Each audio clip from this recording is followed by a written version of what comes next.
અરબી સમુદ્રમાં સર્જાયેલ લો પ્રેશરના કારણે 28મી મે 2025 સુધી ભરૂચ જિલ્લામાં પવન સાથે ભારે વરસાદની આગાહી હવામાન વિભાગ દ્વારા કરવામાં આવે છે। આ પરિસ્થિતિને ધ્યાનમાં રાખી જનતાની સલામતી માટે ડિઝાસ્ટર શાખા ભરૂચ દ્વારા એડવાઇઝરી જાહેર કરાઈ છે। ઘરના અંદર રહો, ભારે વરસાદ દરમિયાન અનાવશ્યક બહાર ન જાઓ, ખાસ કરીને નદી નાળા કે નીચાણવાળા વિસ્તારોમાંથી દૂર રહો, બિનજરૂરી પ્રવાસ ટાળવા અપીલ કરવામાં આવે છે।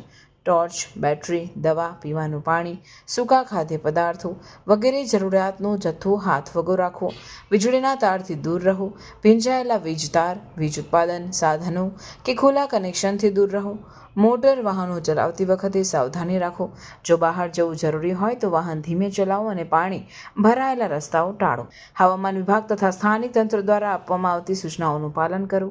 રેડિયો, ટીવી અને અધિકૃત સોશિયલ મીડિયા મારફતે અપડેટ મળતા રહો, અફવાઓથી દૂર રહો।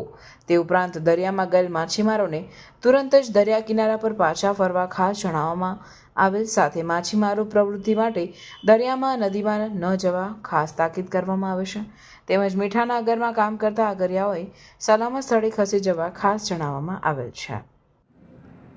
હાલ અરબી સમુદ્રમાં લો પ્રેશરના લીધે ડીપ ડિપ્રેશન સર્જાયેલું હોય ભારતીય હવામાન ખાતા દ્વારા આગામી તારીખ 28 સુધી એલર્ટ જાહેર કરવામાં આવ્યું છે। ભરૂચ જિલ્લો છે તેનો યલો ઝોનમાં સમાવેશ થાય છે, જેને ધ્યાને લઈ અને આગામી 28 તારીખ સુધી જિલ્લા વહીવટી તંત્રની તમામ પાંખ એના માટે તૈયારીઓ કરી લીધી છે, પ્રતિબદ્ધ છે। આ સમય દરમિયાન માછીમારોને દરિયો ન ખેડવા માટે ખાસ સૂચના આપવામાં આવે છે। મીઠાના અગરોમાં કામ કરતા અગરિયાઓ છે એમને પણ સાવચેતી સાથે શેલ્ટર હોમ છે ત્યાં આશરો લેવા માટે જણાવવામાં આવે છે। તમામ નાગરિકોને આ જે ભારે વરસાદની આગાહી છે તેને ધ્યાનમાં લઈ અને સાવચેતી વર્તવા માટેની અપીલ કરવામાં આવે છે। DGVCL, હાઈવેની બધી એજન્સીઓ, ફોરેસ્ટ ડિપાર્ટમેન્ટ, રેવન્યુ તંત્ર, પોલીસ તંત્ર સૌને પોતપોતાનો જે રોલ છે એ ત્વરિત ભજવવા માટેની માનનીય કલેક્ટરશ્રીની અધ્યક્ષતામાં ગઈકાલે મિટિંગમાં જરૂરી સૂચનાઓ આપવામાં આવેલી છે। ક્યાંય વૃક્ષો પડી જાય તો તરત જ એને રિમૂવ કરવામાં આવે। બોર્ડ કે હોર્ડિંગ્સમાં પણ જો આવી પરિસ્થિતિ સર્જાય તો પણ એને તાત્કાલિક હટાવવામાં આવે એવી સૂચનાઓ દરેક તંત્રને આપવામાં આવેલી છે। ખાસ કરીને વરસાદના કારણે લાઇટો જતી રહી છે, તો શું સમસ્યા સર્જાય છે અને પબ્લિકને શું અપીલ કરવામાં આવે? DGVCL દ્વારા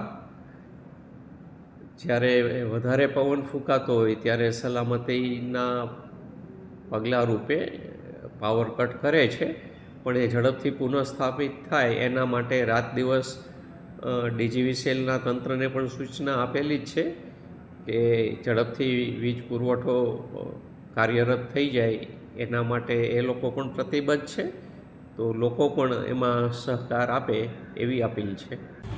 समर वेकेशंस में वाटर पार्क ना गया तो क्या गया? गाइस हम लोग पहुंच ગયા છે એક્વા બ્લુ વોટર પાર્ક।